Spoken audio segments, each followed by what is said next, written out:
Today I would like to share with you a vital lesson in life that I learned a few years ago. When I was in high school, I was addicted to smoking marijuana. And when my parents, they found out, they naturally got a little worried. And they were on my case. So I tried to calm them down.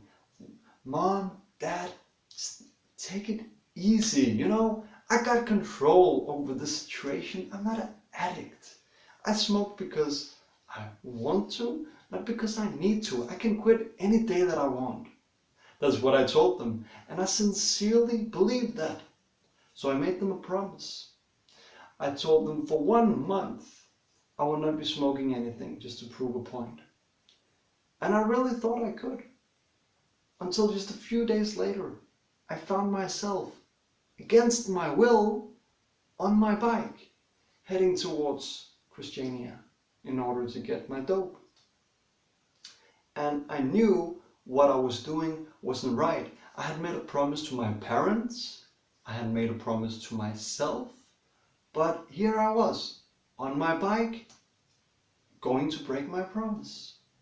And I remember closing in on Christiania. It was a beautiful, sunny summer day, and the weather was good, and I remember thinking to myself, well, you deserve this.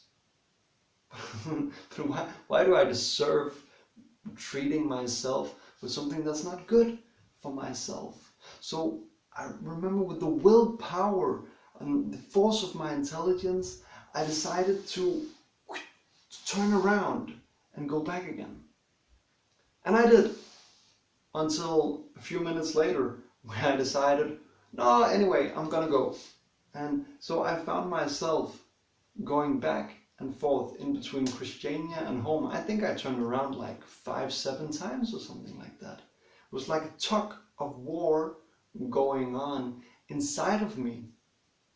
A tug of war between momentary pleasure and the satisfaction of doing what's right. And so eventually I didn't have a lot of self-discipline at that time, so I caved in, and I ended up buying my weed and smoking, getting high, and I didn't at all get the satisfaction and the pleasure that I was looking for. I just got frustrated and very disappointed with myself. So the lesson that I learned at that time is that when you are craving some momentary pleasure, well, then you have a choice. It's either pleasure now and frustration later, or accepting some frustration now and satisfaction later. So you got that choice. Pleasure now or satisfaction later. And so for me, that's a huge motivation. So thank you very much for watching, and I hope that will be useful.